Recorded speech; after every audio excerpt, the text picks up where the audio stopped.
Dire team ban.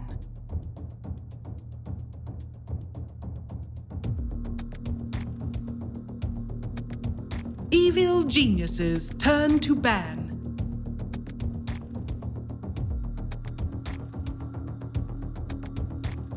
Dire team ban.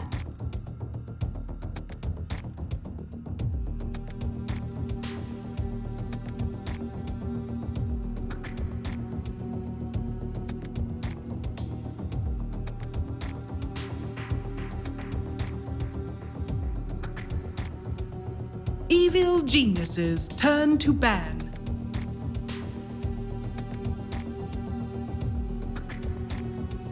Dire team ban.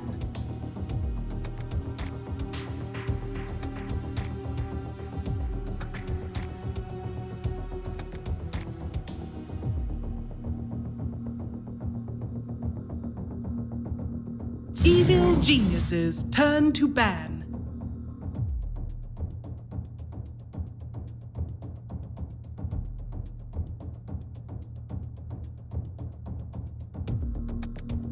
Dire team pick.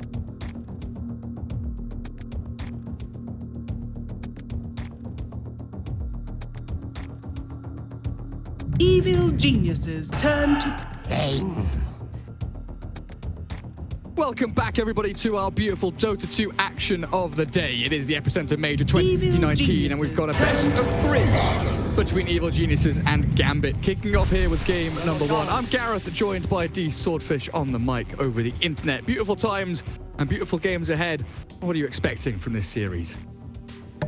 Well, certainly not a win ranger. That's what I'm not expecting this time. But EG, I saw them really strong in game number 1 against Liquid. Probably one of my favorites coming in from that group. I honestly believed in them more than I believed in Liquid, despite my bias, obviously, in favor of Liquid. Same. But they ended up being beat quite confidently, honestly, by Liquid in 2 series in a row. And now seeing against Gambit, I don't know what to tell you, honestly. Gambit is one of those teams that it reminds me a lot of the old, if you remember, old Power Rangers, and which was also an FNG team, and later on also VP or Team Spirit. These guys sometimes will absolutely destroy you. FNG, to me, is one of my favorite drafters and captains. They'll draft odd, but still very consistently and very well. And all of a sudden, next game, they'll play incredibly sloppily and lose the game in a fashion that you would expect from them. They're the dark horse of this tournament. Not in the sense that they're definitely like not very valued, but they can take a game off any team. And I'm expecting a great series, that's for sure, from Gambit. A bit of a fanboy here for CIS though. Yeah, so you've switched your bias. I'm switched my bias just against Americans, essentially. We started the previous series saying that we favored EG going into it, and we maybe got caught up in the hype of Liquid turning around a series, turning around some games. But for Gambit, I am fully in agreement with you. I feel like they remind me of Goblak team. Like they remind me of like the old Rocks, the old like DD Dota Team Empire, where they often run this tightrope act with their drafts in terms of absolutely dominating or getting crushed and having to find these weird wonky ways of alleviating pressure. FNG, spectacular on Bane, Shadow Demon, these saving supports or setup supports. But I feel like more often than not, you mentioned Power Rangers, and it kind of rings true there. If you remember Cheshire Cat back then for Power Rangers, Afterlife in this Gambit lineup, when he goes off, the team wins. The team wins games. When he has a good laning stage, they look incredibly potent. Immersion, probably the other player for me that needs a good game, and they need to kind of set up the dynamic of the draft to give him an exceptional time. So I like them picking this Bane TA first phase. They know what timings they're playing around. They know they've got signature comfort heroes for themselves. And they're starting off with some pretty early pressure. 5 seconds remaining. Evil geniuses the lone druid ban, yeah, perfect. Remove that from the hands of Gambit Esports. They know. Gambit has this odd pool of heroes, very similar to what Liquid is trying to do now with Wii, right? It's the power of people like Wii or Topson, right? That they just kind of they play their heroes so well, it doesn't really matter what meta is being run right now. And Lone Druid is one of them for Gambit. They definitely love this. FNG draft also has to be very consistent when it comes to EG. Oftentimes, I feel like FNG is one of those drafts that has a very clear idea in mind when it comes into the draft, much more so than the adaptability that other drafters have. And if he can execute that with a lot of variation, but still execute at some degree, they have a very nice captain there. But if they can't, they sometimes struggle to make their drafts work. EG with the Sand pick now, fantastic against TA. Really strong hero right now, and also pretty solid against the Bane. Very hard to catch a Sand can even Sandstorm before you get to Nightmare him, which makes it even harder to be able to kill him off. A complete shift from EG as well, away from the Grim, the Darkseer, the Sven and all this, and I guess the linchpin there is the fact that Grim and Darkseer are both banned first phase by Gambit along with the Mars. Earth Spirit, Sven, Chen taken out by EG, so Immersion doesn't get its Earth Spirit. May be able to grab up the Nyx Assassin. This looks pretty good against the Shadow Shaman, Abaddon, and Sand King. You've got ways of cancelling channeling, catching Sand King inside Sandstorm, Carapace, and some reveal. And Nyx is just solid, right? He's always a good hero, in my opinion. There's very few drafts which I wouldn't want a Nyx. He offers a lot. The stuns, as you were mentioning, but also the break. He's the only hero bar Viper that actually offers a break. Instead, though, Gambit. Okay, they opt for the Enigma, which I'm assuming is the position 4 Enigma as he's been playing recently. Yeah, still stuck in that position 4, even... Hang on a second. Even when they change the Ring of Rage and Ring of Health stuff, so there's no sharing, Enigma still looks like that... very powerful hero coming out of the jungle. EG Clinks. We've seen a lot of this in high-level pubs. Pro players have been absolutely adoring this hero. Diffusal Blade, Nullifiers, Refresher Orb, and Refresher Shards for the additional burning armies to throw down from Clinks. Very... 5 seconds remaining. Sure. Very fragile hero. Definitely needs to build tanky, but the amount of damage output this boy has got. Skelly Boy plays people. And he fulfills a better role than the old Clinks used to in terms of ganking potential. Like the old Clinks used to eat a creep and hopefully you can get a kill, but you required a lot of items to get that catch. Now with a simple Diffusal Blade plus the Burning Army you mentioned, anyone is game here for this Clinks.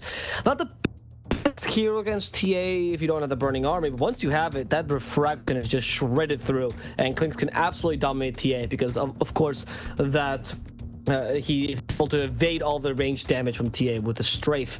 So I like this hero particularly. Diffusal can also be very annoying against the TA sometimes because she might get refraction, stops the damage, fantastic, but then you still have no mana. She's a very mana dependent hero, and before you get any items that allow you to survive that a bit better. So I'm liking the draft by AG quite a lot. Solid team fight, good catch, good pickoff potential, and since you mentioned Blitz is very, very fragile, but Abaddon gives you that second life, sometimes the Aphotic Shield, or even the Miscoil heal. Ooh, the answer by Gambit is good. Lycan is one of the better heroes against the... Timing and pressure. Eidolons, Lycan Suns, Clinks very susceptible to getting chased down and have the gap closed on him. You know, likes to kind of stand his ground and pump that damage out towards his opponents. Lycan's gonna shove it to you this way, and Evil Geniuses right now don't have a great array of wave clear. 5 seconds Abaddon doesn't do it, Shadow Shaman doesn't do it safely. He needs Ether Shock, and then he needs to hit creeps. He doesn't immediately blow them up. Sand King can with Sandstorm, but he's really your only option now to defend towers. At early days, Evil Geniuses could be under a lot of pressure from this Gambit lineup if their laning stage doesn't go well. Yeah, you might be forcing the Sand King for an early level of Caustic Finale just to deal with the Gambit esports lineup if they do run out of control. I agree. They might want something that can defend those lanes, and you're lacking a carry, right? Because EG is going to run the Clinks mid here. 10 seconds remaining. I don't know, though. Against the TA, I'm not the biggest fan, to be honest, of the Clinks mid. 5 seconds remaining. You get the double, it's the same as Storm, right? You get the double refraction pop because the Searing Arrows is an additional source of damage, right? Oh, really? I wasn't aware. I thought it was just... Pretty sure that's the way it works. I know that's the way it works with Storms, but okay. If that's the case, then okay, I take that back. I was not aware of the Clinks TA matchup. I'm ready to stand corrected. I very well. All right. Well, You know, I'm gonna trust John Oliver here. You run a news show, right? What would I know? I'm just a poor Spaniard. It's not something I could possibly compete with. Gambit Esports, we know their pick though. They're running a support. The fact that I'm John Oliver now. Thank you so much. I've revealed it to the crowd. Gambit Esports himself looking for an offlaner here. So what is it that they're going to be running here in the offlane? You're looking for a bit of added team fight for the Enigma, a good black hole, so something that can actually set up for the black hole ideally. Darkster's not in the pool. I just checked. That's the first hero that comes to mind. I wouldn't mind a. No, I was gonna say a center, but I don't like that too much actually, considering you're running kind of a tower pushing lineup to some degree, and center Lycan is not the best combo. Who? Like honestly, for me, Beastmaster, like Beastmaster pushing power with Lycan Enigma gives you that individual target stun, take out Abaddon or Clinks, whoever it may be, and can lane pretty well. Oh. Suck it, Kev. There we go. Got the center. I guess Abaddon is that you don't. I guess that's the thing, right? You don't want to pick the Beastmaster against Abaddon just because you're afraid of the Photic Shield dispelling one of your most powerful spells. And I guess the center does set up for the initiation. Nightmare plus the Stomp is very nice, and he can solo lane, which is very important when you're playing with an Enigma. You need to have an offlaner that can be self-reliant. You may now select your heroes. Terrorblade. That is not what I was expecting. That's a little bit risky, I feel, against this Lycan TA Enigma, who are very fast off the mark. Their item timings, TA Deso, Blink, Lycan, that Helm Necrobook, Immersion on that Enigma are going to go for the Arcane's Mech, I assume. Everything comes up pre-20 minutes and you're ready to fight, whereas Evil Geniuses, it feels like they need an extra 5-10 to kind of get into that 25-30 period. Feels strong, but they've got this ability to cycle through ultis. If we consider Metamorphosis, the TB ulti, which we do, you can cycle through the meta to take a tier 1, into the Serpent Morse to take a tier 2. You've got Abaddon and Sand King to play from Fog and be those counter-initiating defensive heroes, as well as Sumail scouting the backlines, looking for kills. So you've got lots of elements here of scouting, killing, objective taking. It really comes down to how the opening stage goes. If EG can have that balancing act where they go even, or even win 2 out of their 3 lanes, they're great. They're solid. They're set. Gambit, the onus is on them to, I'm going to use that word as much as I possibly. They are the ones that need to pressure, right? They are the ones that need to hit those item timings, and they need to take those early objectives quickly as they can to open up the map, because they're a big map team. This Enigma, this TA, this Lycan, they're good at shoving out waves, playing big maps, spread out from each other, Stampede to disengage, TP to re-engage, whereas EG play much more close-knit and together. But you are the first to propose in the case of Gambit, though, so you do get that chance before EG gets any of their items, and all EG can really do is hope that what Gambit does is not good enough to stop and then take enough towers to put pressure on your Terrorblade. Like that Terrorblade pick puts you in a bit of a pickle when it comes to Gambit's, minute 15. It's gonna be a very difficult game for them to withstand that. Okay, there we see the beginning screens. The lanes, though, I would give it to EG to some degree, just because the Enigma just doesn't do much in the lane, so at least you'll win that offlane. The TA versus Clinks matchup,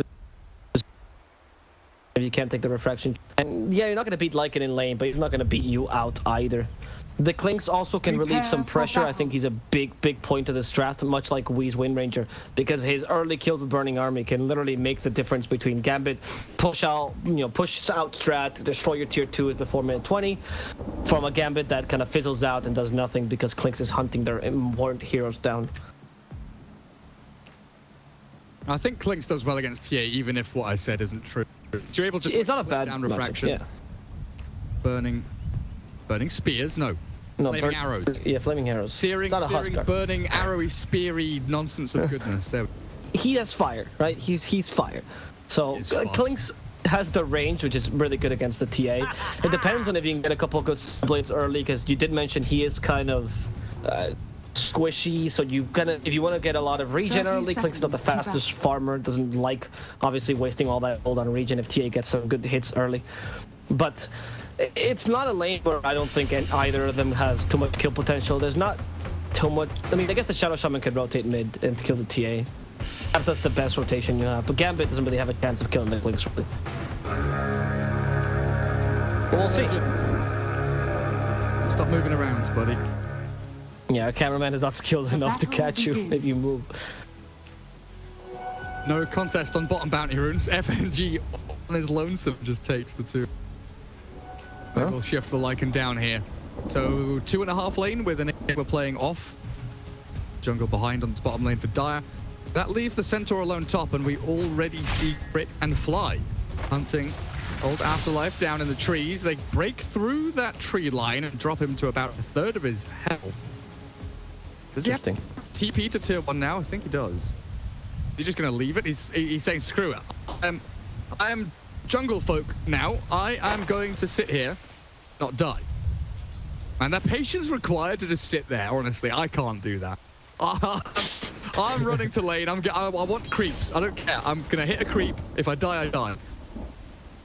Yeah, but he is smart enough not to feed in the early game. So that's thank God for that, because otherwise Afterlife would be not in the best of positions. I'm surprised they didn't go for a Shackle early on, because now, yeah, they can put a lot of damage into the center, true, but you can't really threaten the kill unless he misplays. But I guess your goal right now is just to push him out of lane, zone him out entirely. You don't really care if you get the kill or not. And you were seeing this. Jesus, poor Afterlife. Has nowhere to go. They even cut this tree down here to make sure they can just attack him. There we go. See, Fly's discovered that little passageway. Man, that's some dumb shit right there. 22 experience he's managed to lose, but Arteezy will be able to hold the wave pretty far back. Afonin very, very close to death. Refraction was coming up, still is coming up of cooldown. 2 yes, 1 deny, 2 denies for the Clinks, 8 and 2 for the TA, so Afo definitely getting a slight upper hand early on with the CS lead. Sumail putting that pressure on. Return, so Dahak left alone. Bottom, Bane has gone wandering. Being here for S4, already cracking level 2. Still not decided yet whether he wants that core stick at level 2. Holding the point for now. Yeah, Senki, you have the option to go. He does go for the caustic level 2 in the end. It's not the greatest to win the Lycan lane in general, but later on it becomes much more relevant. And it's not like Berserk can do much if you're solo laning, so there's no point in getting early points in it. It's a great skill, obviously, but if you can get away with getting level 7 from the lane or level 8, then you're fine with getting an early level of caustic. Helps you farm as well with just a single point, and it's a very good value point in general. He's doing much better, though, than Afterlife. Afterlife, who still hasn't touched the creep, let alone come close to them. Like, he's just sapped a bit of experience. The supports are actually higher level than him, despite them being a tri-lane. And they're playing around this tower range perfectly, knowing that Afterlife has nowhere to go. Wow, this is just depressing to watch, honestly. I feel so bad for poor Afterlife. He's even in the safe lane, right? He got level 2. He's done well for... Oh, shit, those side blades. Sumail forced to salve again, bringing a number of salves. Yeah, that's side lane. S4 bottom, getting pressured back. But yeah, coming back up the top. Terrorblade 18 and 15 right now.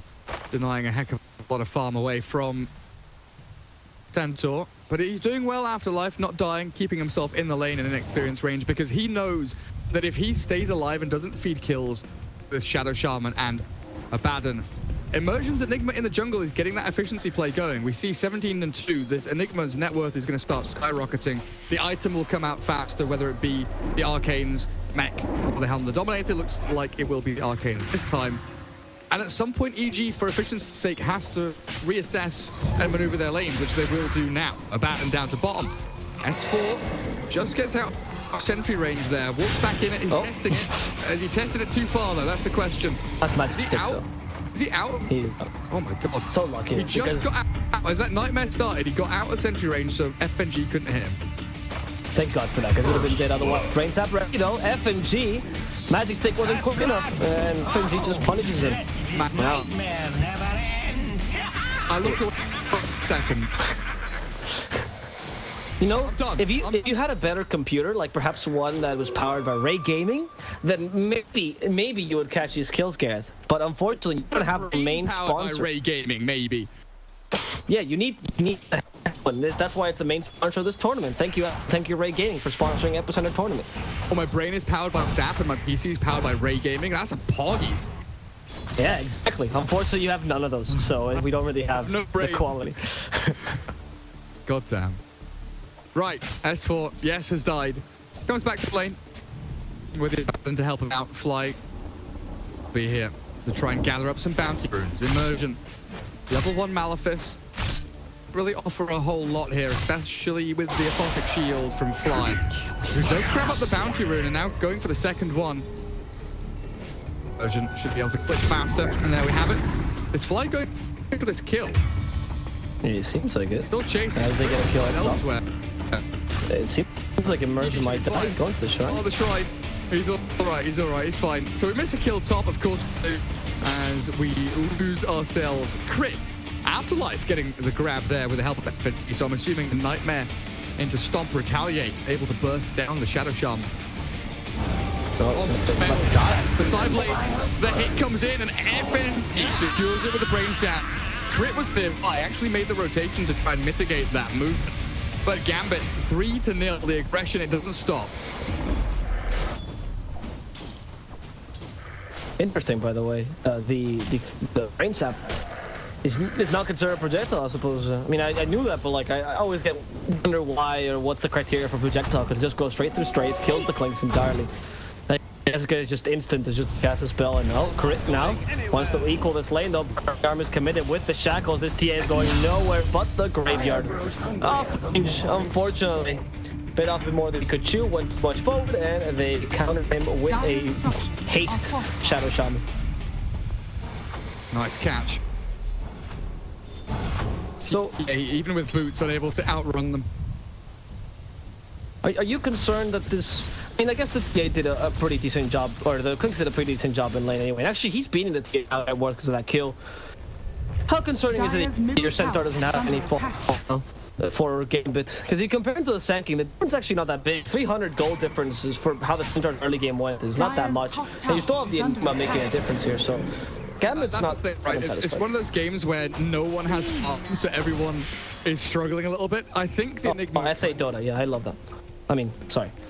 I think they kind of alleviate some of the issues that you're suffering with the Centaur. He gets a tower by top as well, getting spam-pinged by the Abaddon and the TB. Heart easy, just the ice. But here comes the pressure. Here comes this initial timing hit, right? The Helm of the Dominator for Dahak is ready. FNG get immersion. Swinging into action down bot for the one take with the help of the Centaur, the Catapult, and the Glyph all being thrown into mix. S4's defense here with Fly. They're going to have to try and mount some kind of initiation, maybe with an additional TP from the Terrorblade or the Clinks, because they're going to get dived here. Interesting. They're gonna put the tower down bottom, maybe. The Centaur stopping the set. The Sandstorm is completely on them out. They're forward here, but still unable to kill off the Sanking. The Abaddon Sanking combo is too strong. The Catapult won't take the tower. That's a free deny. So much like the Centaur did. They force a rotation there, try to take the tier 1, but it's denied instead, right in front of their faces. Okay, no gold for nobody. Even more gold denied on the map. Gambit, a couple of good deep observer wards around the shrines now, looking for those TP rotation. Most certainly feel like they should play into their vision at this point. You know, Gambit swinging towards mid. That objective is prime, a key objective for them to take to, again, open up this map. They are going to get gone up now and again. They're hex to shackles. Quick and easy kill on the Templar Assassin there as evil geniuses bring the numbers. Gambit not respecting the power of that Clink's ulti. Yeah, what I love though about some, on top of the fact that Burning Armor is so strong, is using it all cooldown every single time. It's a pretty long cooldown, and finding the kill immediately is not that easy. The rotations are essentially around the Burning Army cooldown, knowing that once they have it, it's an easy kill on the TA. And there's just not much you can do. As long as you're just a bit out of position, the shackles, boom, you're done. You don't even need to be that much out of position. You can be under your tower, they can still dive you if the response from Gambit is not quick enough. So EG's playing this Clinks properly. He is playing the tempo controller. Unfortunately though, even though he is dominating the TA in the mid lane, that Enigma can be a huge offset here. But they are giving a lot of space to Arteezy right now. This Terrorblade currently skyrocketing over everyone in terms of net worth. And the timing, not so much of an issue if your Terrorblade can farm this well in the early game. Allows him to still have an impact for the Drums Metamorphosis kit.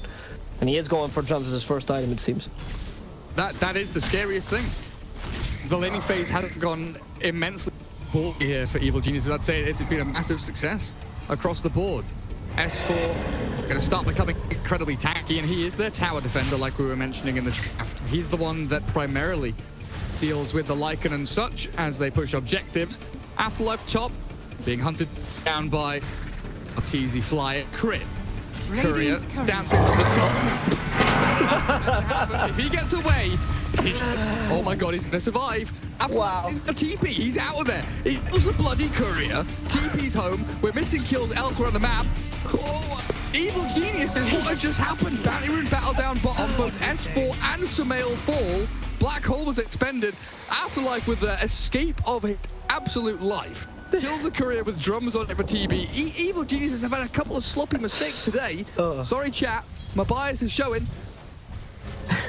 Yeah, don't you dare criticize the American team, but hey, let's be honest, that was it's just a fantastic play. Like they were using the Courier for vision, which is quite common, but really underestimated what Centaur could do with return, and he actually gets away from that. The Courier giving vision was appropriate if it wasn't because the Courier was just a bit too close to the Centaur. And unfortunately, Sumail was not there for the kill. He got picked off in the bottom lane, well rotated by Gambit. There's something you see very often in FNG teams. His map control and in general shot calling is quite exemplary when it comes to these, in general, the most known captains. That's why he's well respected among the captains, I guess, one of the captains of the Dota community.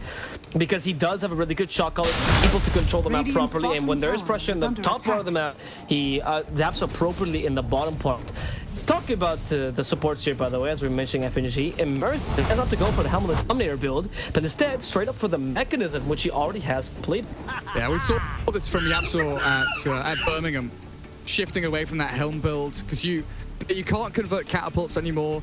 You don't hit that sweet timing, you know, 6, 7, 7.5 minutes, whatever it may be, to go along with one of your cores and push. And you have a Helm on your Lycan, so you don't necessarily need the additional one. Just getting into that Arcane's mech gives you all the sustain in the world to keep just pushing down objectives very, very quickly.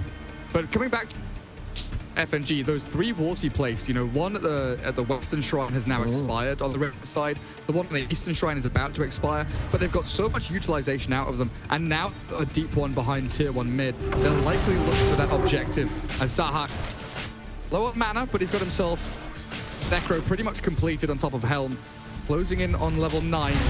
And it's another timing hit here to go along the TA ideally, but she's pretty far behind, honestly. Blink Dagger about halfway done, but Afo definitely struggling this game to keep up. It's interesting, actually. The wards you mentioned is very good. I noticed that Gambit, or FNG specifically, likes to play along with rotational wards, much more so than a lot of other supports. Other supports will ward important areas where they might fight. Obviously, it depends, not only that. But they do prioritize those wards in general, because obviously vision in a team fight is super valuable. But FNG does prioritize that information, allowing you to rotate more effectively. And we see wards that might not give you the best positioning in terms of, will we have a fight there? Probably not, like this mid ward, but give you a lot of rotational information, which are very, very valuable if you want to make more risky engagements. Like, for example, this one in the bottom lane, we're seeing a smoke down bottom. No clue where the rest of the team is, but they do slightly see. Oh no, this TP is barely out of the vision of the ward. However, S4 could be in trouble. He does pick up his Blink Dagger. Is he getting away? Yes. Lack of vision here means S4. No, the Fiend's grip! There's nothing S4 can do now. They even use the Midnight Pulse, and the TPs are not coming in on time. No smoke for EG.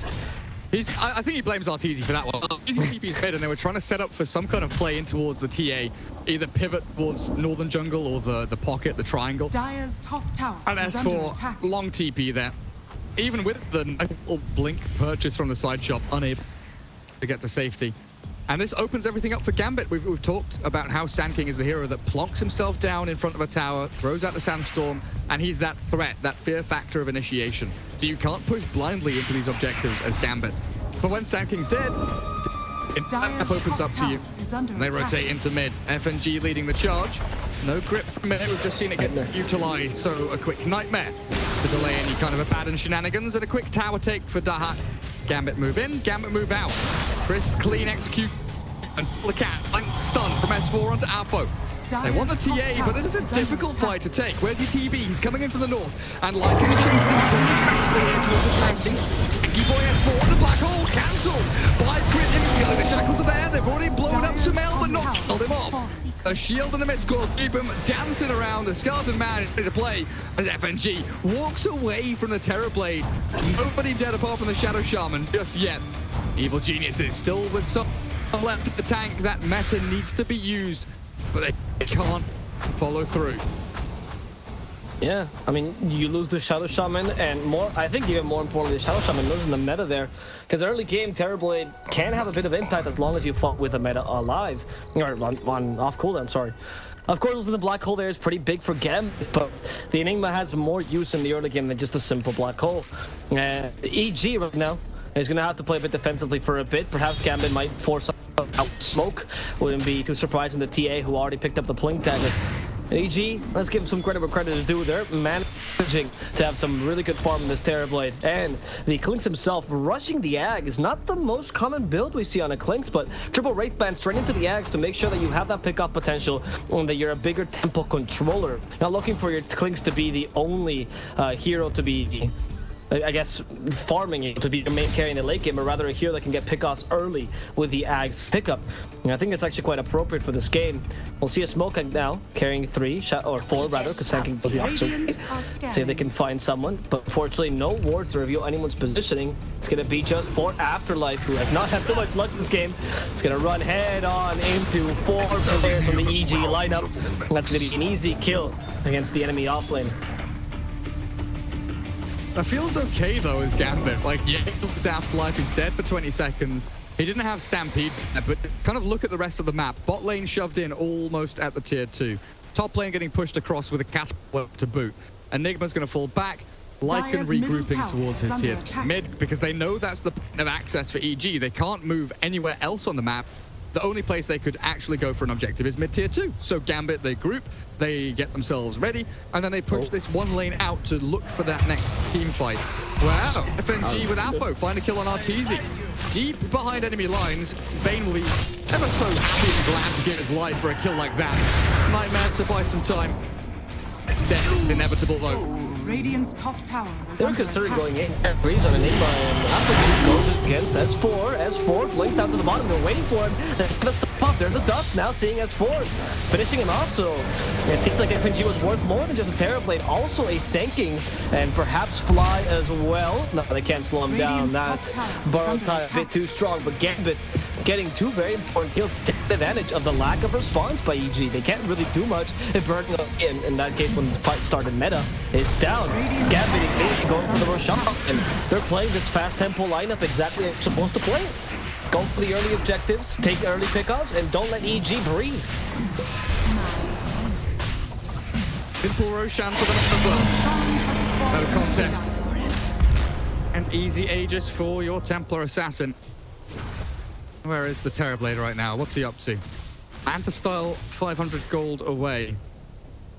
Still in a decent position here, Evil Geniuses. With the kind of lineup they've got, objective taking and trading objectives isn't difficult for them.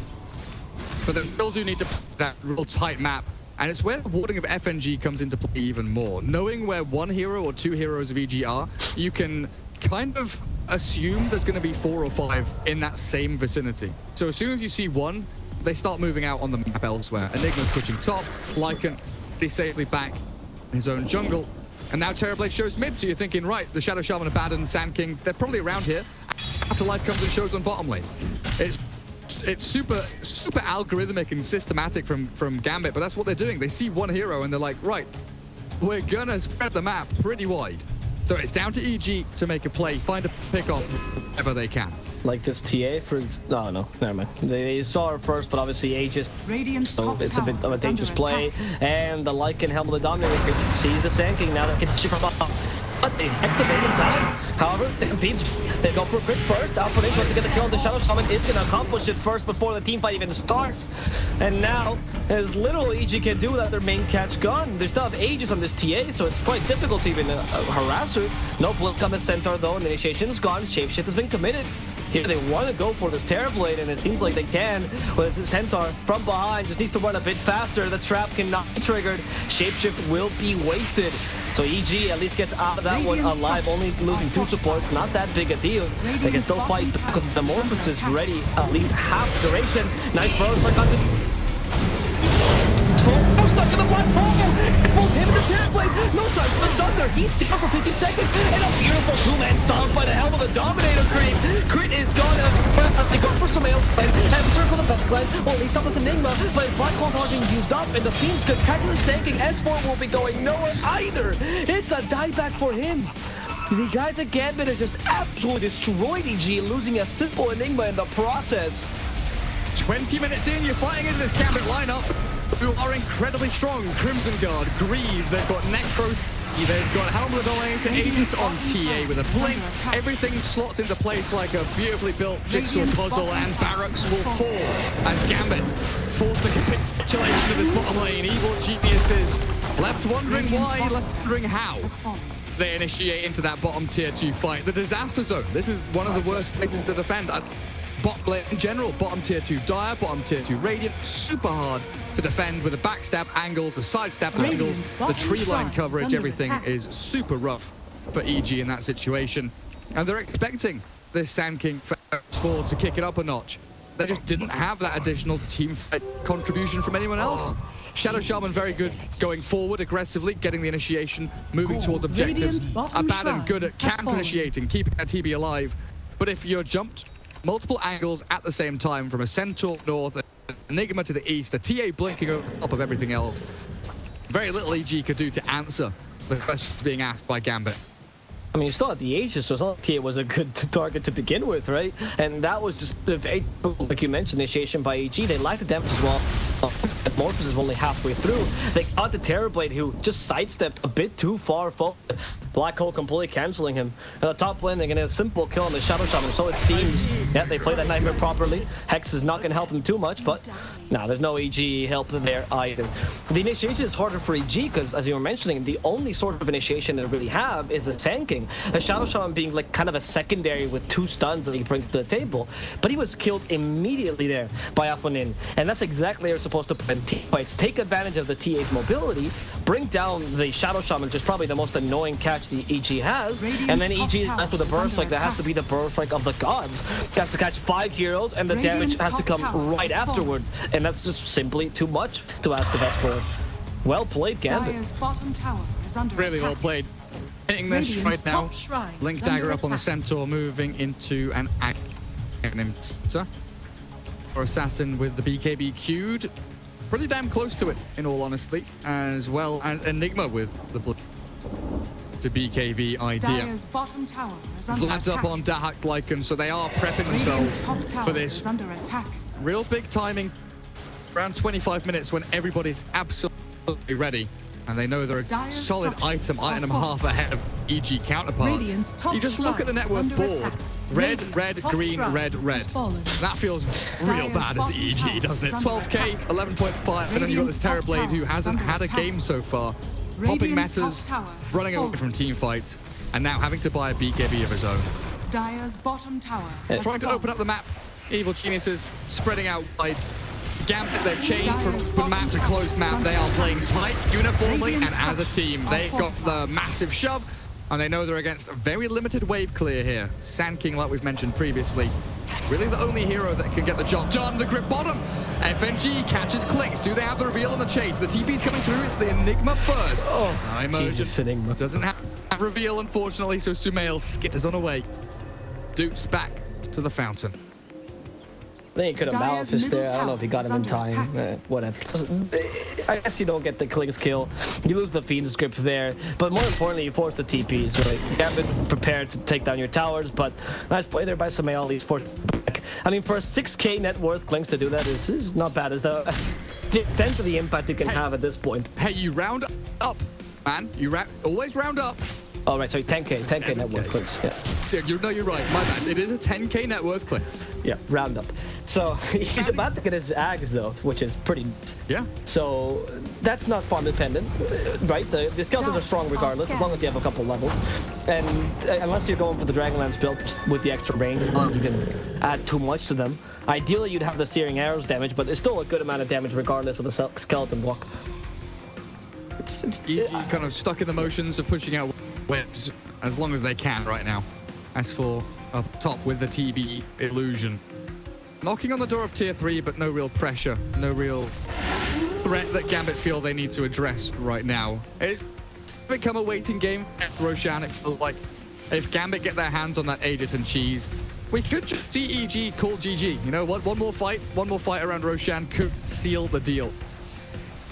Gambit shove out that mid wave. They've got top with the Lycan summons going, and bottom lane, of course, naturally pushing in thanks to that melee barracks. Already falling. So Gambit smoked, they move on out. They might catch Clinks here if the smoke pop, they get the reveal. Could be a nice grab, but the bounty runes have already been taken. 2 top for EG, 2 bottom for Gambit. Yeah, well, Gambit. There's the initiation. I mean, Stampede's ready. They're gonna go for the easiest target. It's the Clinks, and this time Clinks did not get away. That was easy. Just disintegrate him first. Now the team fight is 4 vs 5. Epicenter being turns up. It seems like a fight at first, right? Important, but he still gets it off. To finally stop the channeling. This time, the Black Bull's not going to be effective, but the damage is still coming out. But the Fiend's Grip stuck in this Terrorblade. He's going to be able to get this. Motherfucker, get some more space. There's FAG. Arteezy back being strong, but is that going to be enough against opponents? Pummeling him to the ground. Another beautiful burst like this. Come onto the 2 cores, but Arteezy just simply can't get away fast enough. Even with the shackles, everything's been wasted on Arteezy, but it worked out. He went down, and Alpha Ninja lives. The 2 cores for Gambit, the most important heroes here, are ready to start taking some towers. But thanks to Sumail's strategy to stay low level, he's back because his respawn time was very, very low. And now he can try to do something against TA and Lycan. Good luck, Sumail, buddy. Have fun. Can't defend the top lane, and won't need to defend the mid lane thanks to that tier 2 still standing. Tier 4. No. Approached by Gambit. Surely they can't do this. This is illegal. No, stop it. Leave them alone. No, it worked. A bit of reverse bias coming out, guys. Just for you, Twitch chat. Don't you worry. I got your back. Got your back. The heat Observable Roshan and Shrine did nothing to help EG in that team fight. They are being outclassed in these battles. You need that burning army. Even if we joke around with the Clinks and net worth, you need that burning army for the extra bit of damage. It can't be just Arteezy, because you saw how effective a Fiend script can be if you have a single source of damage. Yes, Epicenter's alright, and it dealt okay damage, especially with support, but Central can just tank that no problem. Even Alpha Names can just blink away if you don't catch him enough. Quick enough with a Purse Strike. This book, by the way, is completely blind by EG. There's not much hope in what it could accomplish. You have 2 lanes already lost, both bottom and top. And the mid lane, you're lucky as a tier 2, so they can't quite get the mega creeps just yet. Radiant's Ancient is under attack. They rushed straight towards Roshan. TA Trap scamps it out. I'm not sure if EG know. I assume they know. Well, Fly is walking in there. He wants to know, but I don't know if he wants to know about this. Gets caught by Gambit. 5 heroes surround that poor Abaddon. Shields and heals and runs himself. So one dropped in next roll and it's fallen. Done. And the reflection lagging everyone. But the Fiend was caught. The Terrorblade in the middle of it all, and the Urgent's bailed out. Needs to retreat. This Terrorblade is a big beefy boy, and you don't want to be battling into that metamorphosis. As the Bane dives to Sumail all the way towards the end. The Templar Assassin brought back, and they still want to fight around this, keeping eyes on the cause of Gambit right now. But man, Radiant's middle EG tower is under attack. 1 lane remaining in that mid spot. Arteezy's metamorphosis half duration now. They're trying Roshan. 27 seconds. Thank you, Krios. Bane buys back the blinking catches. And immersion has it all. 3 heroes gone. Call it EG. Shift ends GG. That was brutal. What a blink there by Emergent. Even with a Midnight Pulse, was an added insult to injury. And the only thing EG has to defend right now is a Clinks, and luckily for them, though, they still have the Terrorblade buyback right now. When he does buy back, oh, he does not, sorry. I keep thinking the ult being ready is Metamorphosis, but it's not Sunder. You can't really do much of that, but, you know, you have a Terrorblade at least alive. Perhaps if you hit him hard enough, he's under someone, he might get a quick kill. Gambit, start pushing down this tier 3. There's the Clink trying to help out with the skeletons. At least you're sort of forcing them back. Be careful. It's the simple nightmare might set up for the kill on any of these heroes. Shapeshift has been committed. They do hex up the temple. She does the Age of the Reflection again. Looks like his whole game shackles onto the just blocks them out. In order to get ready to They're out of catch. RTZ might be out of BKB as well, and perhaps out of luck. BKB immediately forced on immersion. For now, still survive, but the Fiendskip is back online, and RTZ is back offline. As Gambit last team wipe of game, and the first game of this best of 3. Gambit do it. EG is so close to that loser's bracket right now. Gambit take one in style. They did everything perfectly. Their map movement, their item timings, the team fights they took, immersion, spectacular performance on that.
5 seconds remaining.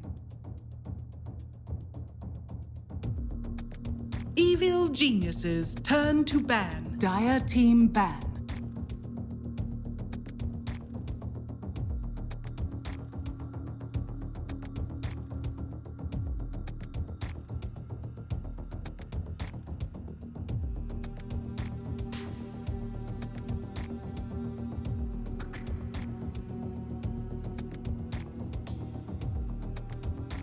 Ten seconds remaining. Evil geniuses turn to team ban.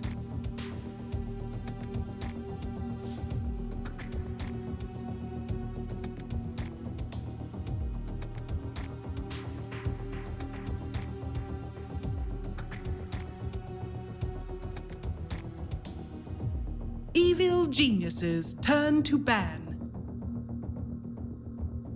Dire team ban.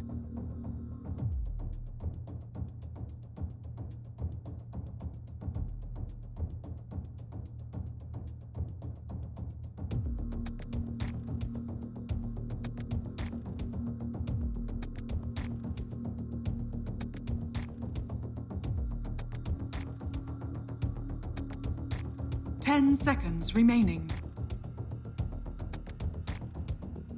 5 seconds remaining. Evil geniuses turn to pick.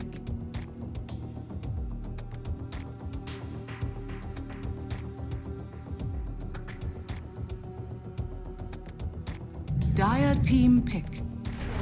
Warlock. Welcome back, guys. Game 2 here in this best of 3. It's the group stage for EPICENTER 2019. Taking on Gambit Esports. Dire 1-0 in the lead. Evil Pretty genius. dominating victory from them in the previous match. I'm joined by D Swordfish on the mic, taking us through the series, and a bit of a different draft, man. Different draft from both teams. Yeah, Evil like completely geniuses different this turn time. to Crystal pick. Maiden Brewmaster, okay. Dire team That's an ban. FNG special. He loves this, not Princess, Maiden? That's Maiden. With the Brewmaster as well, Gambit has some solid laning stage. And FNG just likes playing those supports that can die very easily. We saw last time with the Bane, he would get there in the most prickly of situations. Fiends grip the Terra Blade while his BKB was on, die, because who cares, you're just a support, and then 10 win the team seconds fight like that. remaining. I gotta say, guy is known for being a captain, but sometimes his plays are mind-boggling. He really seconds understands remaining. his role of a sacrificial pawn. And Crystal Maiden, I think, suits his style very much. Brew as well suits the style of Afterlife, assuming that's who's going to be playing the Brewmaster. I'm already liking Gambit Esports Trap. I will just say that from previous games, at least what I've seen from Gambit, Immersion plays their Crystal Maiden in the... And they still pick like a Shadow Demon or a Bane or something for FNG. But I think you're still absolutely right. This Maiden could be position 5, could still be walk in, cast your 2 spells, maybe get your ulti off. But you set up the fight in such a way that your Brewmaster can create chaos, your cores can get their damage dealt. EG on the other side, Warlock for Fly, going back to the old standard stock standard stuff there, and Lifestealer for Arteezy, maybe trying to give him an easier game.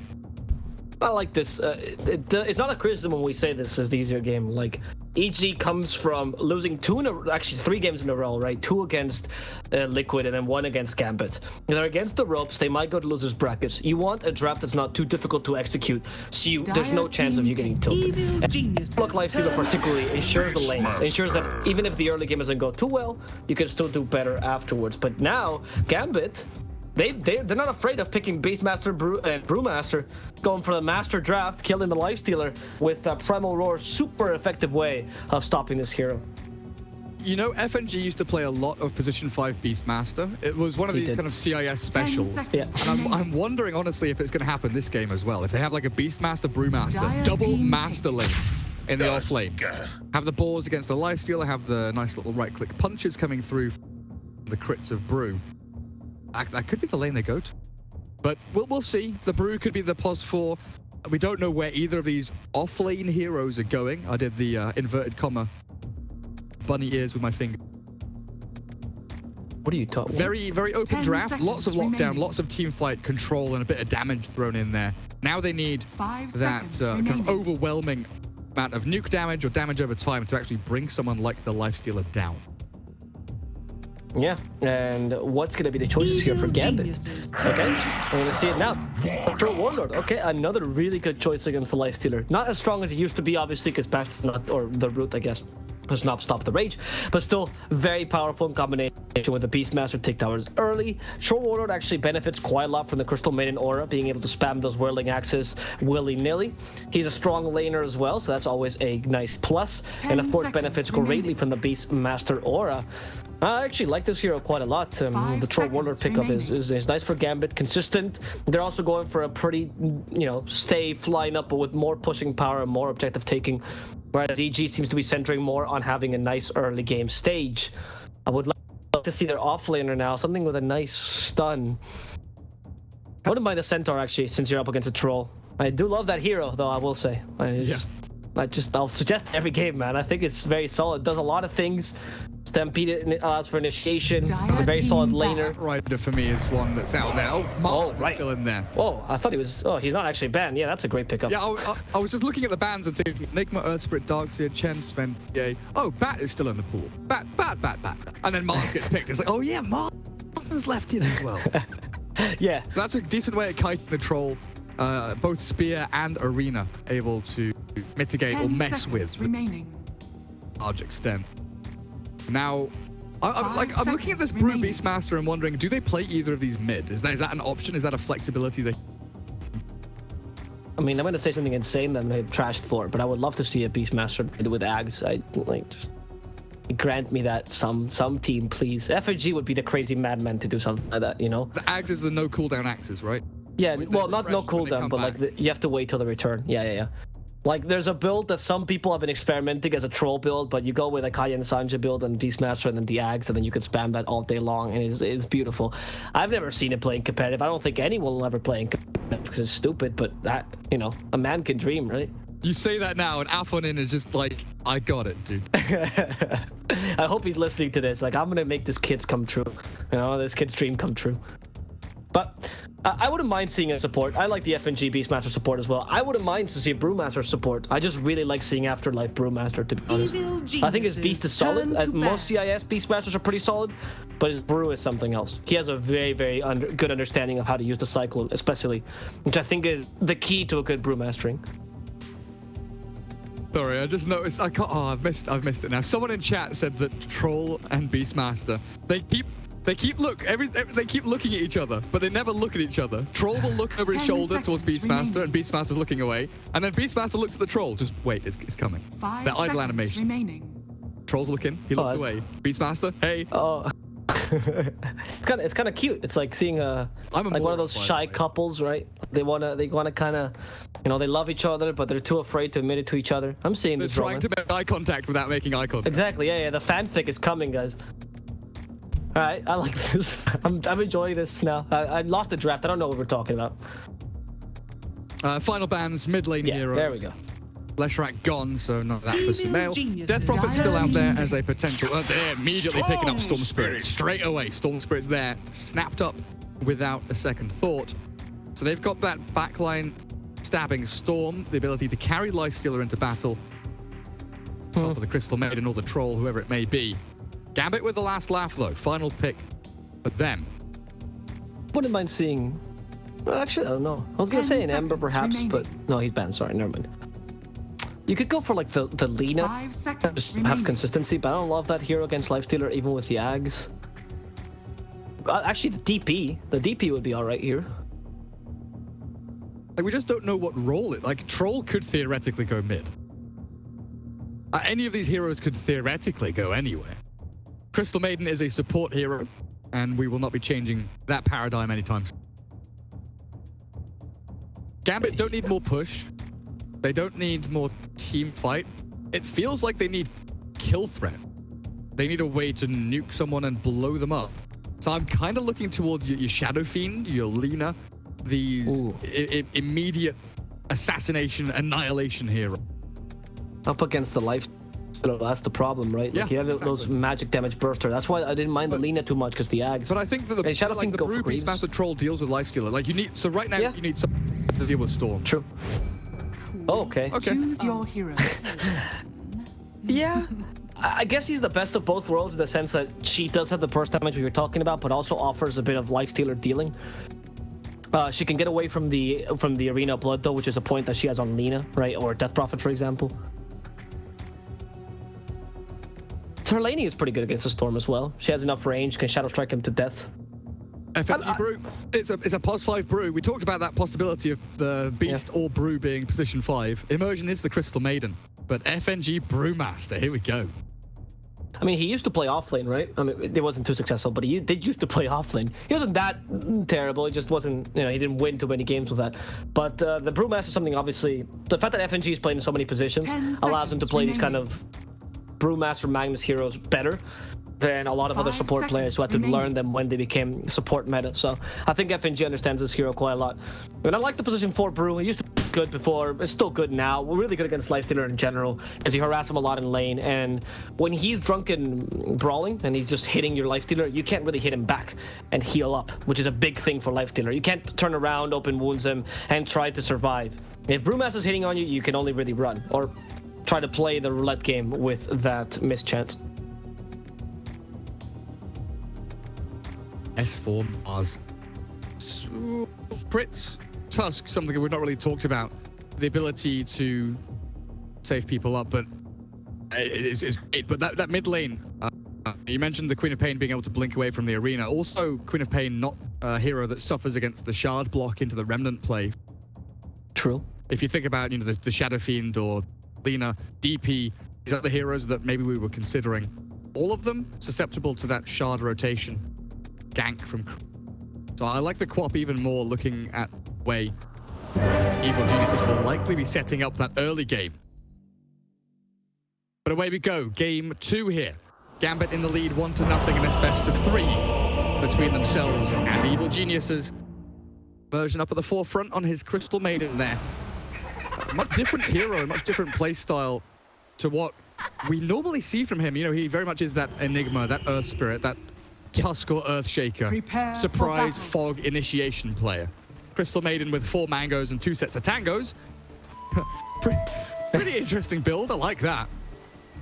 I mean, it's the lane dominating Crystal Maiden. It does play in the same idea, but with a very different role, right? Whereas, as opposed to you being the crazy initiator, you have to play a lot with Fog, with Crystal Maiden, and knowing that positioning from other more, you know, initiation heavy heroes is quite important. So you can translate that knowledge into some good kills. And oh, this is actually a really good smoke if they catch Samael. But Samael was just, was he glancing in the tree, maybe hoping to break a smoke there? And they come from behind. I don't know if Samael's expecting this. They have a Cinder Brew ready on the Brewmaster. Are they hoping to get a first blood on Brew? Or perhaps even a Lifestealer? The Hawk should detect him. They actually went for level 1 Hawk on this Beastmaster to show the Call of the Wild Boar is ready. And that extra vision is super useful. They put an offensive ward. This is all smoke. It's gone all over the place. But they haven't still found their kill. Very good ward here, by the way. I might add, by EG. Detects any rotation Gambit might be making, and they're like, well, there's nobody on the map. I wonder where they might be. So this ward might have just saved his life here, Arteezy. Are they actually going to forego the rune for the kill on Arteezy? We'll see. I think they want to surprise him once they go into the high ground. EG. Yeah, look at that. They're going for the bottom rune. They don't. Oh, Arteezy? What is that, 6th sense? Oh. Still in trouble though. Can he rage TP? He can level rage and rage TP. Not anymore though. He doesn't have enough HP. There he goes. One more hit. Get the hit. Where's the whirling axis? 2 seconds. No, don't give up the hack. Never give up. Oh no. You miss 100% of the shots you don't take. At least they're forcing Arteezy out of lane. Actually, it's not that bad. You're kind of annoying Arteezy a lot here. What is his plan? Is he going to try to TP once he has enough health? Ankle? Arteezy running around the world. It's the Terry Fox run. Arteezy. Get the courier. Go on. Go, Arteezy. Go to safety. Oh, he's TPing. He's fine. Way worse than being cliffed for sure. TP's top lane, but he's going to burn through massive amount of regeneration. All his tangos forfeit pretty much. Oh, he's got fly. There's Warlock. Word to heal himself up. So tri-lane on tri-lane. Lifestealer, Tusk, Warlock, incredibly potent. Crystal Maiden with the Brewmaster and the Troll throwing the spells in, and Arteezy already dropping low again. the damage is good for them. I mean, you have the Crystal Maiden with spamming mangoes. There's no way you're getting away from this constant Crystal Nova. The good thing though is that you allow Lifesteer to go for level 1 Feast, which does give him an extra bit of healing together with that Shadow Word. And now crit, harassing Immersion. That tag team already used though, and tag team, much longer cooldown, can't be spammed as much as it used to be. So that means quite a while where Gambit gets to be a bit more. Tactical pause to kill Fly. A ranged axe is coming off cooldown still. FNG not in position on the Brew to make that forward move. He's just throwing Cinder Brew into the middle of all of them. Then the Crystal Nova on top. Try to force EG back. It's actually the highest DPS skill at level 1. I didn't realize that. Oh. Or not DPS, sorry, damage, total damage. Because it deals 100 damage at just level 1 as long as you manage to ignite that. So it's quite decent to play it that way. And you can still annoy them with a potential, not necessarily miss chance, I guess, hit yourself chance. I don't know what to properly call it. With the Cinder Brew. Self-inflicted nonsense chance. Self-inflicting nonsense. I like that. That's great. I'm going to use that in my pubs now. They go onto the Dahak with the axes. Tries to turn Arteezy battling FNG instead. Immersion still reasonably far away. Rejoin the party, but EG, they suffer as much of a beating as they gave there in a 3 versus 2 scenario. Burning through multiple sets of tangos already. But we'll take a quick look away from top, shall we? Can we? EG, I don't know. Are we allowed to look at other lanes? Is this set down a little bit? Simmering? No, FNG wants to make a move forward. Tag team from Crit. Push the dash off the Brute. Immersion ready to turn here with Dahak joining as well. Crit's actually in trouble. The ranged axes connect, and one more hit might just do the trick. Not enough. Nice. With the Crystal Nova, they do finish him off though, and Arteezy and Fly forced to bail away from this Troll, Brew, Maiden Troy lane, who are causing so many problems. As you can see, the Centaur neutral creep also biased, helping out Gambit get that kill, because they didn't allow the Warlock to get that healing off or even Lifesteer to continue putting the pressure up. Oh, mid lane. Afo, Sumail, oh! The very hard battle, and Storm gets the upper hand, barely surviving by the skin of his teeth. And this is the danger of playing the Queen of Bait versus the Storm. He's gonna kill himself. Nice, I like this. Yeah, you get the kill to Alpha, but he doesn't get. He only gets the gold from it. The experience much more important. The hop, the top, and the harass here. The tag team's been used, but nice whirling axe is hitting everyone. Can't trigger that tag team properly. Here we did see a very strong mid lane matchup where Storm got a nice kill against Alpha, wasting that offensive blink. And he's actually winning the lane right now. And he's continuing to play aggressively against Afonin. Can't really do much. So Afonin, despite having all those Shadow Strikes, it's actually Sumail with the experience lead considerably so. And even the last hit lead as well. Well played. This is why this guy is known for his Storm. Sumail just clicks people into submission. Puts them in their place. Immersion did gather up the experience from that kill on Storm, so a bit of aggression from EG top, knowing that the Maiden was missing. Put that pressure on Dahak. That one kill on Queen of Pain definitely opened up things for them. I want to take just one little quick peek down bottom. 29-5 Mars for S4 and a 14-4 Beastmaster for Afterlife. So most certainly Mars favored in that lane matchup coming out top. Immersion makes a play on Sumail, but Crit's TP will deter any further advance. Things calm down a little bit now in the laning stage, but 5 minutes in, the bounty runes are spawning, and that's where we expect the next big flare-up of action. Master bottom might just be the kill that Crit wants. He has stick charges for the shards. He can block off the ramp.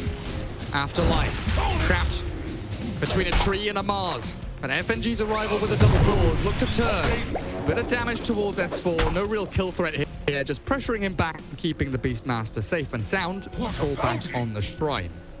Since we can echo this bottom lane, I would like to add like S4's single point and bulwark to add some, deter some of the damage from the boars, especially to some degree from the Beastmaster has a lot of base attack damage in general. I like it a lot. Not the most common build on Mars. You do like just max those two burst damage as much as you can.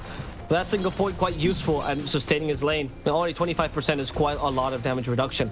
So this time, EG comes out of the laning stage. Well, is in the laning stage currently, sorry.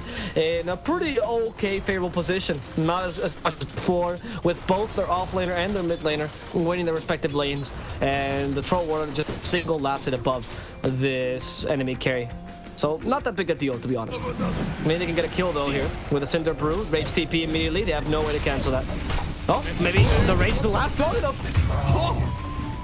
Is that level 2 Rage? Level 1 Rage. If it was level 2, maybe there's the chance he survives. Yeah, because he oversteps. You have like, what, 25-second window there, more or less, to get the Frostbite off? Quick fingers on that Crystal Maiden, just spam clicking that Frostbite. And gets it off, cancel the TP.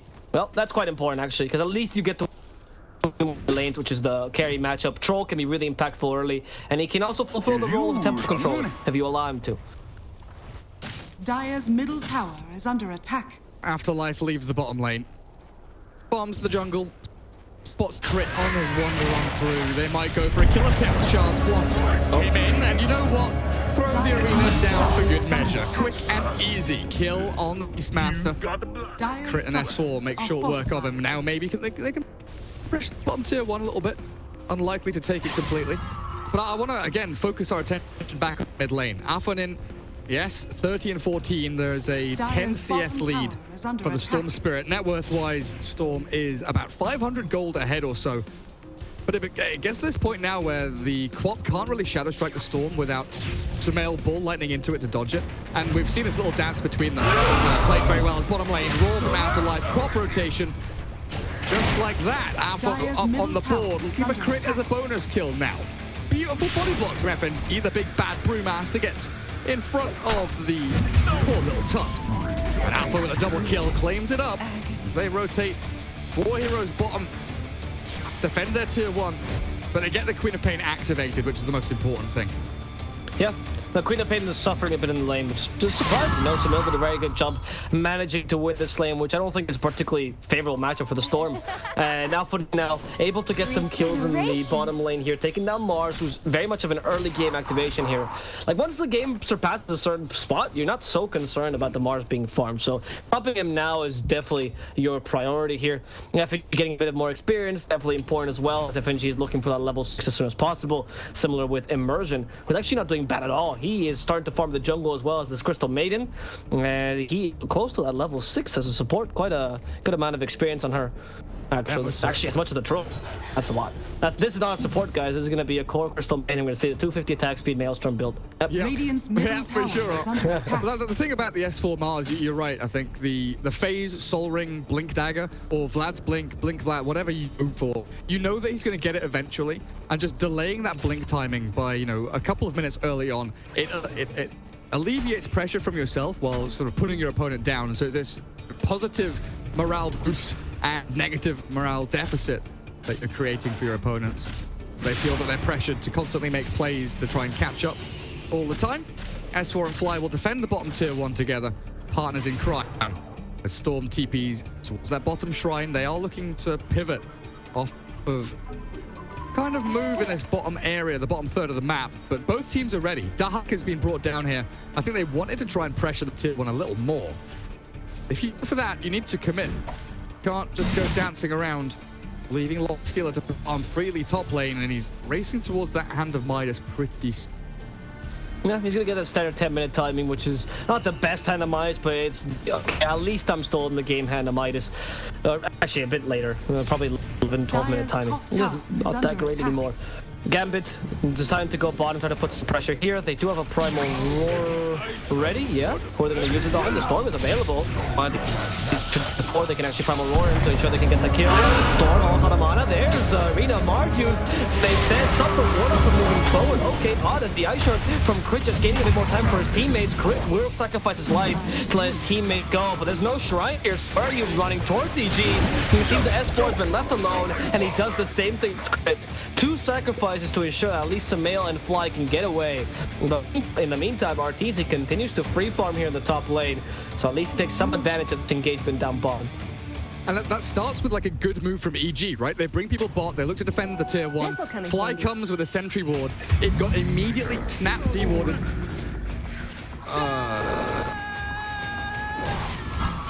I'm sorry, okay. What? Has Alpha just got a double kill on his own? Yeah. Radiant structures are fortified. Like, this is why the guy... Is this your question mark, Garrett? Jesus Christ, this is why they call you unprofessional. Gambit is, you know, the dark horse. You never know what Alpha is going to do, and that was really impressive. He calculated, played a bit of two offensively, but EG was not ready for the rotation. The true style of CIS Dota. Attack while your enemy's pants are on the floor. Over here now.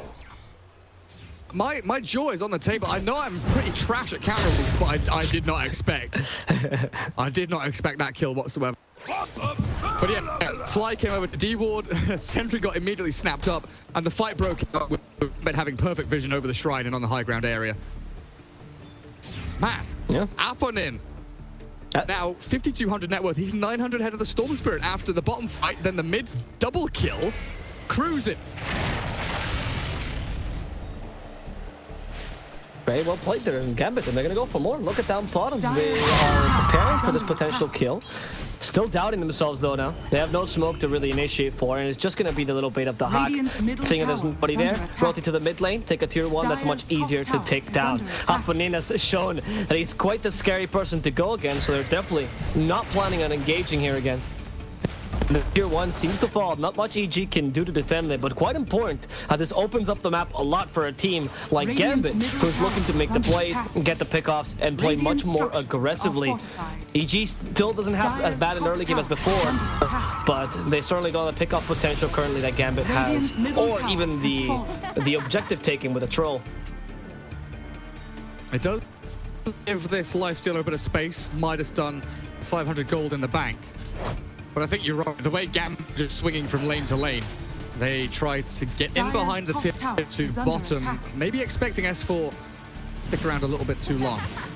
But they should be able to claim this objective with no massive problems. They give a tier 1 top to Arteezy. That's perfectly reasonable as long as he can get it. I would like to see EG maybe send an additional hero top just to help, because if Gambit come back to defend this, they're going to have 4 or 5 heroes all together. You're going to have to be very swift. They've got S4, so they do have that third hero in the vicinity now. Arteezy, S4 ready if any defense is mounted. Nothing coming though. Gambit still the high ground plateau, waiting on the ramps, top of the staircases. Right. Afo showing mid lane. Troll falls back. Serverwood spots the majority of the Gambit movement. No, unlucky as Gambit. Okay, those extra kills continue to put pressure. And they are again giving more time for Arteezy to kind of stabilize, get the farm. He's going for the Radiance build. And we're also seeing a Blink Dagger on S4. He's gotten some pretty decent arena bloods, but unfortunately lack of positioning, or not really positioning, but just maneuverability, has stopped him from being quite good arena blood. So those Blink Daggers will help him out a lot. The smoke from the high ground is ideal. Gambit walking this trap. This could be dangerous, but they see okay, no Blink on S4. Not going for the potential kills. Afraid. Gambit has put the fear in their body, and now they don't. EG just doesn't want to go for these risky plays anymore. They know that it might result in death. They realize that they got spotted there. The Hawk season coming. They de-ward quickly. They still hold the high ground now. The fact that Gambit are farming more effectively, it feels like, in the jungle with the Maiden, Beastmaster, back in the pocket. Dahak nearly has Diffusal Blade done. And Queen of Pain's Orchid, where are we? 1,000 gold away. It is super close. Oh, get a 16.5, 17-minute Orchid done on Afo, and that is going to handle Sumail. This is an age-old matchup, Storm against Queen of Pain, and it used to always come down to the Orchid rush. Whoever gets it first wins the map and likely wins the game. I don't feel it is much different from modern age Dota. Storm versus Oh no. Illusion gets speared. Side of a cliff. Shadow Word thrown on it as well for good measure. Die, Illusion, die. 22 gold. Enterprise pocket, nicely done. But bounty rune-wise, a 2 for 2 across the map, it appears. Did we get?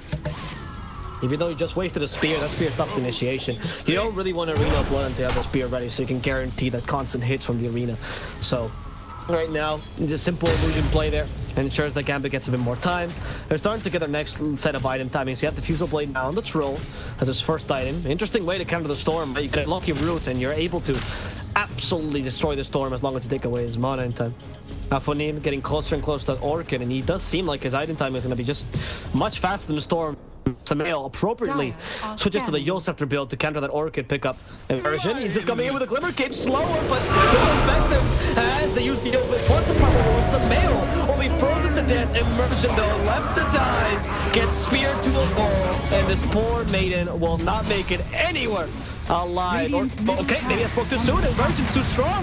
He's better than I expected, and able to get away with S4 die, because Alpha is afraid, and now it's Fly's turn to die. Crit in the backline also gets picked up.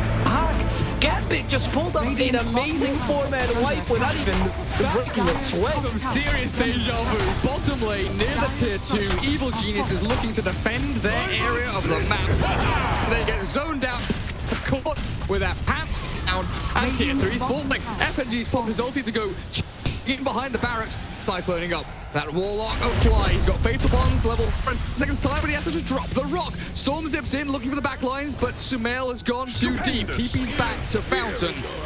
And FNG left to his own devices. 1 versus 3 likely will fall here as they claim a tier 3. Gambit stamp their mark on the map. Melee barracks very nearly dead. If they only forced that one down and committed for it, it would have been beautiful for them. But get the easier objectives, falling back towards shrines, unhealable damage a little bit further away. But Evil Geniuses, they are crumbling when it comes to these surprise pickoffs and Gambit smoke maneuvers. Even just Gambit sitting in jungle farming. EG tried to breach an area which they have no right to. Dire's middle tower is under attack. Gambit has a good control of the map. They're starting to get initiations properly against the Storm to threaten him. Now with the Orchid ready. Oh wait, he's gonna get pinned to a wall. S4, this time, they want to get that kill. They're gonna accomplish it. No, Glimmer Cape will save you, but they do catch the Storm with a Frostbite combo yet again. And the Deja Vu is back. The Storm in the same position as before. Killed off, now crit falling as well. And still, there's no life stealer to be seen. RTC is not joining his teammates. Perhaps for the best, as they're just dying for him. Sorry? And Fly's being chased down now as well. Discord lagging a little bit there. We'll be fine. It's Roshan time. And Fatal Bonds with the spear. Dices through Gambit. And now they're a little afraid, tentative about taking the big man. There we go. Sorry about the lag, guys. We were in a European server, and of course that's garbage, right? We switched to an American one, and now it's all perfect. All good. Gambit ready with the shrine. They have a smoke play here. Is anyone... Yep, smoke on FNG. Here... No? Okay. No, I smoked it. Hello? I was hoping they were going to use that, but nah. Just farming. Okay. Play safe. Smoke. Maybe they're not clear on their directions entirely. FNG was just pinging them hard to make sure that they could smoke there. And they're going to go up to the high ground. This is dangerous, though. You don't want a low to high smoke, ideally. So if you could catch out someone in the low ground, that'd be much better. Perhaps a Storm Spirit.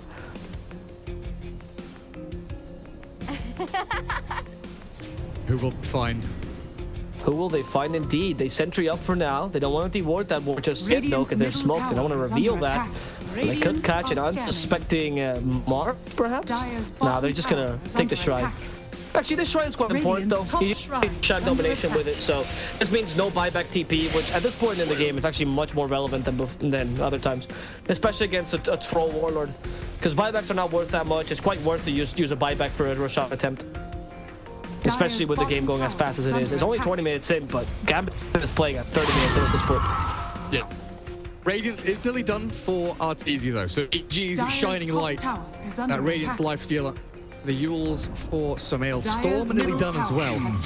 So signs of life here from Evil Geniuses. If they're able to fight around Roshan, snipe an Aegis, grab a couple of kills, they could bring themselves back into this. Knowing that they've not lost Barracks bottom, it was only a tier 3.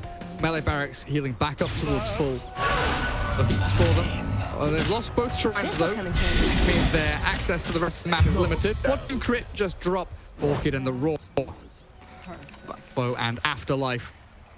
Like they will commit towards Roshan now. Crit dead for 25. Fly, Fatal Bonds and Chaotic Offering ready. They're going to infest in Storm, or what are they up to? Radiance is there. Are you infesting Mars or Storm? They're infesting Mars. S4 is here, ready and raring to go. Roshan, 2,000 health. This is EG ready to fight, and they need to make this one work. They've got a big combo, and it needs to be pulled off right here, right now. Mars jumps in. He's running those turns the back through. S4, Alpha with ground and storms it. Catches out to Hug, and the troll nearly dead. He's got himself back up and running though. He's healing through it. Finally dies as rock is dropped. Gambit to defeat EG in the pit, and with life still being the last man standing, it looks like they might just have. Comes in with a one-man punch, but RTT knocks it in onto Gambit. He steps back and finds another. Snowball save back into his elbow and Fly will be able to chip away that HP. But Queen of Pain has blinked on out. Troll dead, Aegis expended. Evil Geniuses with a good trade and a good fight around the pit. Gambit shaken. Yeah, that was. I mean, they still take the off laner and the mid laner there, right? Like, yeah, they lose 2 supports and a carry, but it's not like they got nothing out of it. But of course, losing the Aegis is quite a big deal, even if they do get the Roshan gold. Let's be honest, though, minute 20 Aegis is not the most relevant Aegis in the world. It's much more important to get even the gold from the Roshan and the experience it provides is quite useful there. However, well played by EG. They're starting to now come online. That range makes a difference, as you can see, for EG. And interesting play there by Fly. I would remark, he held that golem. He was thinking of dropping the chaotic offering multiple times, but just held on to it until the Queen of Pain was back. Probably because of that, the Storm got too much damage and died.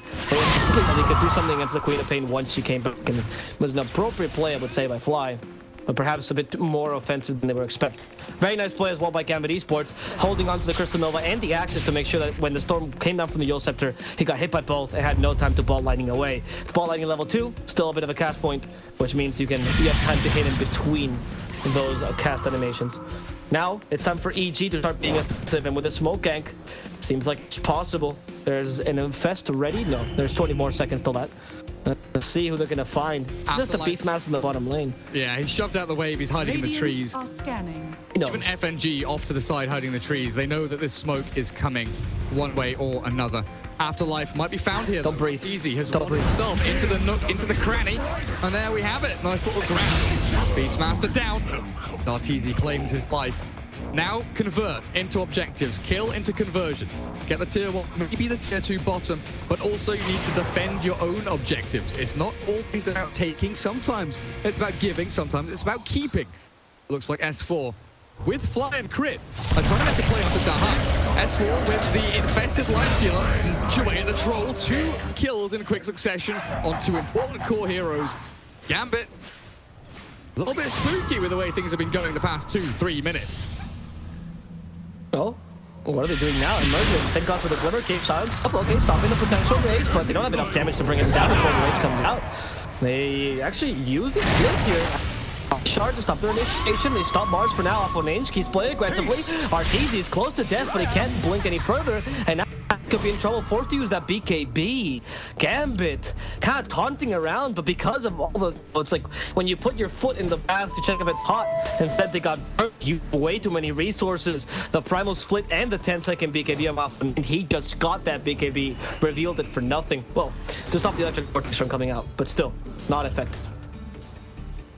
Arteezy did survive on about 50 HP there. Had an armlet, had a toggle. Survived through the sonic wave. A scrappy fight off the back of a troll dying. But Dahan now does have his BKB. Dire's top Some tower leeway is in the under coming attack. battles for Gambit. It feels like their momentum Dire's is structures away. are fortified. 9 to 19, sure, but net worth-wise, experience-wise, trending back toward dead even. It looks like it's going. As Arteezy claims the top tier 2, S4 and Fly in the wings. Ready to Dire's defend. top tower has fallen. Gambit swing into the Radiant side jungle.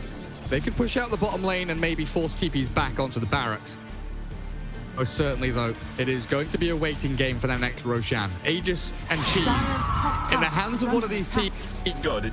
Very well could be the signal of the end of days. Smoke from Gambit. Away from the bottom bounty runes. Stupendous. Towards the top one, then in towards S4. Walk over the top, S4 caught. The blink, the catch, the roar. Afterlife is dead. And then Mars, tanky as he is, will fall. Yeah. Okay, kill, right? You stop the initiation for the enemy team, but EG is pushing and they are knocking on your tier 3 door. However, the play by Gambit is the appropriate one. You forced RTZ back because he knows he can't outpush a troll plus a Beastmaster. And as you mentioned, that BKB in the ready for the troll. Similarly, the Queen of Pain also has hers. Despite being 9 seconds, still very effective. His BKBs can make a hell of a difference, especially against the Storm Spirit, who is actually going for Axe as his third item. Interesting. I mean, we've seen this sometimes on some Storms. 3rd to 4th item Axe to ensure it's getting some more team fight. And I think this game is actually quite appropriate. You have a Warlock Golem already for counter initiation, but you lack proper initiation. Electric Vortex might be that mini black hole, as they call it sometimes. Radiant's top tower is under attack. Absolutely is. Bring them all in for a nice fatal bomb. Radiant's top Yeah, it's tower true. Drag them into the walls of the Mars ulti. Ooh, that's some nice interactions actually. Fatal bonds with the Mars walls as well. That could be a lot of area damage, especially now. I mean, obviously the BKBs might change that, right? But you have to be quick with those BKBs because now that won't have much of a cast point. It just zips through after Vortex to you, and you don't have time to activate it if you're not aware that Axe is coming out. It's much Only like 500 gold. The Vice versus BKB thing, right? If the BKB goes off first, yes, BKB counters the Scythe, counters the Vortex. Vortex and Scythe very quick to cast. Catch them before the BKBs. The magic damage EG can pile in onto a target is significant. Exactly. Prepping for that next Roshan though. 1 minute 40 for the fastest. Radiant are scanning. Gambit being pretty Dire's tentative. top tower is under attack. Holding high grounds here, not Dire are scanning. being too brash. Oh, some more. Overzealous with their maneuver. There's a presence Submit on the side. here. Infested lifesteal or something. They jump out in the golden drop. There's a catch for EG. At BKB very early on. Walks out of the arena. S4 turned on by FNG's Bruling. And they need to pump more damage into this one. With the Queen of Pain arriving, they will. Fly now, going to be the jump in behind the tier 2 tower. That was there. Sonic Fist being held. But out that comes. Wants the fight. Touches up on to EG. They turned into Hyper Problems Battle Traps. You'll stop and cancelled out. He is now trapped in the middle of 3. Nowhere to run. And he has nowhere to hide. S4 buys back, demolishes Gambit. Storm Spirit low HP returns back to base, tail between legs. But Evil Geniuses, what a sick fight from them. That was fantastic, actually. That was very well played, EG. So you taunt or you bait against the Storm. You have Lifesteal inside to give you a bit more time. And this actually reminds me a lot of a CSKA Major game, if you recall, with, I don't actually know what they were called at the time, but the HFN, the Brazilian squad, where a cat would drop that Warlock, Warlock ultimate, that chaotic offering, as soon as HFN got on with a Slark. It was the same thing. You just kind of use that as a complete counter initiation. You reset the team fight, you bait for what is a better team fight for you, because they're completely committing to that, sometimes bunching up for a perfect golem initiation. That worked really nicely there for EG, and they continue doing this, emerging with that Glimmer Cape being MVP. For now, Mars the target, they're hitting it from behind. And they even forced that ultimate with the Crystal Maiden. But just to commit suicide together with Mars, they just push Stone out of the way by punching him and spear him as well. That interaction is not what you were looking for. But that means just 2 deaths for them as S4 goes down for 8 seconds, no buyback on the hero. This could be a chance for Gambit to take a nice team fight without the Arena of Blood to worry about. That is a dieback on the Mars. I was looking at the Roshan timer, it's 2 minutes until he respawns, so decent for EG. If that was a fast spawn, Gambit walked in there, take the Aegis cheese. Incredibly strong moving forward. For now, though, Gambit just going to have to focus on shoving out lanes. Dahak can clear out extra wave top, while the rest of his team, yet again, towards this spire, this plateau area, so you can kind of ping-pong yourself from lane to lane, pushing out. Tier 3's mid on top. Interesting for me, though. I say interesting.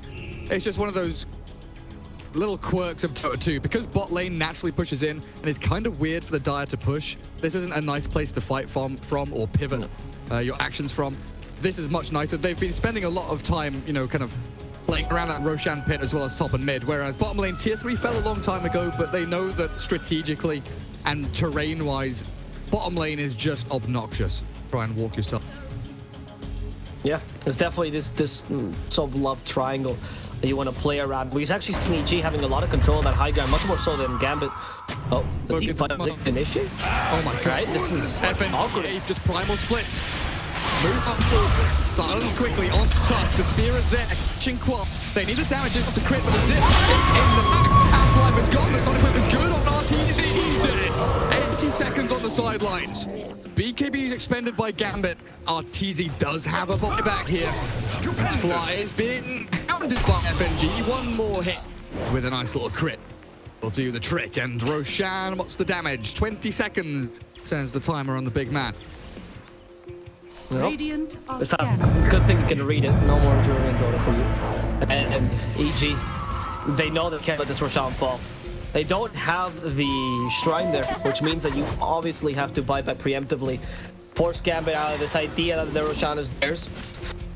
I mean, that Roshan pit, though, who has the better team fight? You have the Arena Blood. That's quite impactful, whereas all Gambit has is kind of pick-off potential, and I guess a Sonic Wave to some degree. And yeah, EG knows this. With the Arena Blood, they'll confidently just walk in. Gambit, though, they're not going to let them take it just this easily. The Hawk gives vision, which is a big point in favor of Gambit. They also have the Battle Trance on the Troll Warlord. And the Queen of Pain's still waiting for that Sonic Wave to be able to engage. 70 seconds, there's no way you can have for this next team fight. How are you planning on fighting this? No Primal Split. Final Primal Roar is up, though. And it goes FNG just a bit. And Arena Blood used up only an FNG. Kill from behind. Storm is also cutting against this F1. Oh, they catch Storm with the problem. They stop the Storm. And for Samael's gonna make it out alive just barely. The plate F1 is ready to kill Samael. Pain pitches off. And the backlines, they win that. She and the Flames fighting against the Hawk alone. RTZ by a lot of damage. Red's forward now. Bring Rock down. And the Flint comes in. The cavalry's here. And there's nothing EG can do with their Storm. Goodbye, RTZ, and the Roshan is now Gambit's. They divide that team fight wonderfully, and they wasted an Arena of Blood that got used in a single support Brewmaster. The basher on Troll. RTZ gets bashed up like a couple of times as he's looking for that final hit. Gambit sweep the floor with Evil Genius's crit is still up towards top lane, being chased down by FNG. Should be able to get away from danger here. Evil Geniuses, you can feel it though, they're forcing these fights, they know they need to do something, and they know that the best way they can is around a choke point, with Fatal Bond, Arena, Golem, and this Lifestealer Storm zip-zap around hunting for targets. But Gambit's so good at repositioning and so good at catching the Storm. You can see there the complete separation of the team fight. You know, you've got the three heroes in the pit, fighting forward, and the Beastmaster Quap immediately onto the Storm, even with a Tusk, even with a zip back and a Yule's Storm Spirit did survive.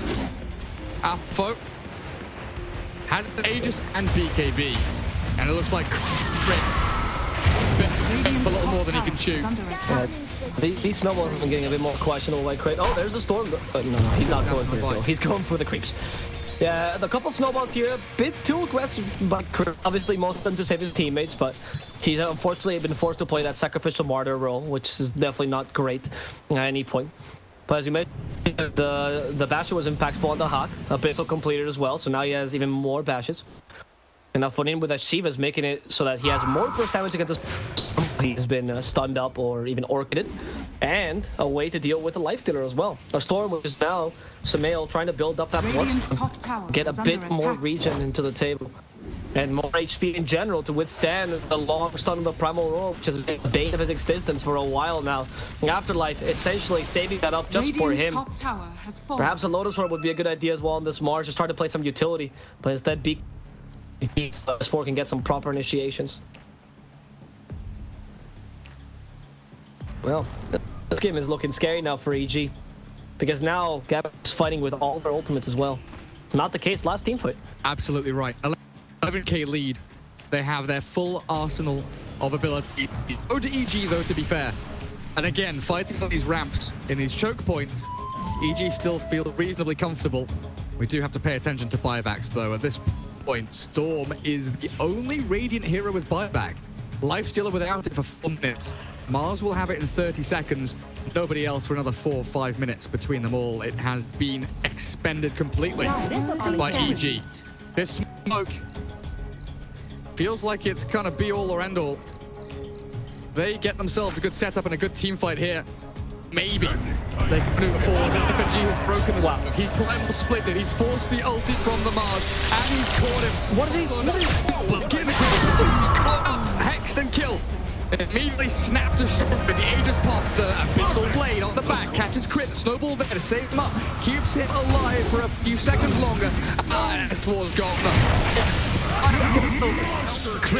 Not so long. Dead without. Storm's Brit. Queen of Pain had eyes on the prize. Look for the target. But they'll push the 3 now. Barracks should be exposed. Can they go bottom? Under attack. They're focusing middle. They want to break a tier 3 here. The Hawk making sure the tower isn't hurt him. Samael, not even defending. Power catches 2 sides as well. The damage is sufficient. Goodbye, Samael immediately buys back. Everyone's golden. The Warlock stabs him. And Samael's ready with some super deadly counter-initiation. The Hawk down by that ultimate and immersions as well. The Hawk manages to survive for now. He's getting a bit of health. But the damage is enough to bring him down a second time. Even if S4 commits his life for this. Immersion, unfortunately, a bit too far forward. Gambit will lose 3. But they will force out a couple buybacks and double kill S4 there. Storm buys back. He baits them in. He gets roared and he buys back. Just to make sure he can get there with the Vortex. Beautiful stuff from Evil Genius. They defend the tier 3. Yes, it's on 74 HP, but it's alive. It is still technically alive. Gambit a little bit obsessed with their actions up on the high ground, it felt like. Without Aegis and with Cheese on your Beastmaster, not on your Quap or your Troll. I maybe would like to see that Cheese go over to the Troll Warlord, just to try and give him that second life after the battle trance. But again, signs of life from EG. They're finding these team fights. They are getting their wombo combos off. I don't know if Gambit are running out of steam at this point. They are burning through EG's buybacks, like you rightfully mentioned. But they need to have that kind of killing blow in the next coming 3-4 minutes or so. Yeah, but Gambit has, you know, they've kind of swept around from the complete early win. If you can notice the Troll going for the Abyssal Blade and now going for Satanic. The Queen of Pain having enough physical damage and Shivas as well. Putting her out a bit against the Lifestealer. They're not completely out. You know, this team does have a nice of renewable energy, perhaps. Not only the steam that they're running on originally. And hydroelectric power. Yeah, hydroelectric power here by Gambit. No, that destroys trees, man. Something better, like solar energy, you know? Complete green here. And Gambit thermal. Geothermal, that's it. That's the team from Iceland, Gambit. They're gonna be running, you know, some decent late game as well with these heroes preparing for it, right? It's like EG has the strongest either. And as long as they can keep taking these proper team, they just can't be baited into the storm like that. That chaotic offering was fantastic by Fly. Unfortunately, Fly is so poor, he cannot get an ag or refresh or anything like that. Only a 4-staff. Similarly in EG, their initiator, which is Mars, is running out of steam himself. He does not have a way to switch. He is carbon powered entirely. Can't put a filter on him. He is going BKB or bust.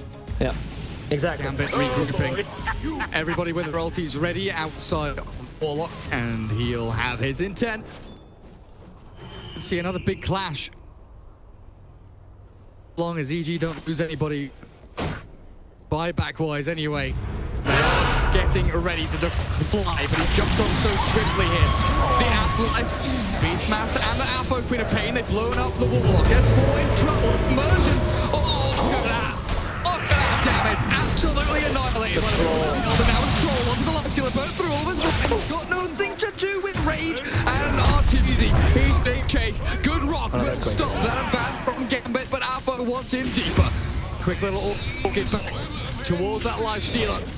Not quite getting the kill onto RTZ, but 3 heroes.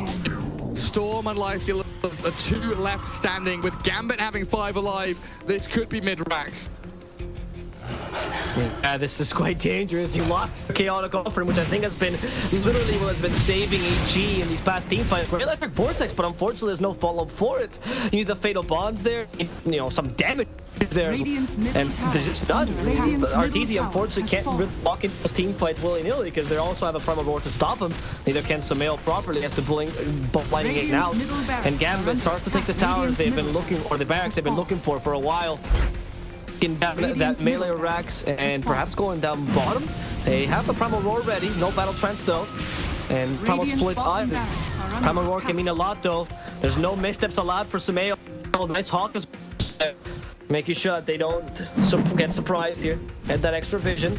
And Dahak There's no storm, no bomb. Oh, the bash. With the bash, Dahak just throws the BKB's way. Looks for some bashes of his own, and then Does get it. with the silence, RTZ on the face. Now, but Sumail's gone. Storm was dead. AG has been crushed. 2 heroes, 3 without buyback. Lifesteal from Tusk. The 2 left to defend their base as it crumbles. Peace, peace. That level 25. Infested Lifestealer inside Tusk. Let's see what you can do, boys. Level 25 on Afonin, that was so crucial. Getting the Scream of Pain with the fear, stopped Sumail's initiation completely, and he was just dumbfounded for a second, unknowing what to do, because he just got stunned for too long, expecting that Afonin does go down, their initiation from Tusk, but keeps to play this, force them offensively to force the Hawk away. They want to go for the light field, they get the Lunar down, they're going for the same time, it seems like Arteezy much more valuable target. Afonin brought back for this, and it's worth it. That's 1/22 of Lifestealer, pretty much guaranteed game. It seems like Gambit might be getting the first 2-0 of the win or the games we casted today, and it's against EG nonetheless. 2-0 victory. Gambit take down EG in the group stage. EPICENTER 2019. The CIS team with a home crowd in the group stage. They know they want to be on that main stage. Upper bracket for them. See what they can do. Yeah, congratulations to Gambit. I think after watching these games, nobody will say this victory was not well deserved. They played this wonderfully. EG perhaps looking a bit shaky. For example, the Mars pick just didn't quite work out for them. A lot of early game potential, but later on it kind of fizzled out, and Gambit took advantage of this with a really, really good draft, honestly, by FNG. Congratulations. You know, a bit of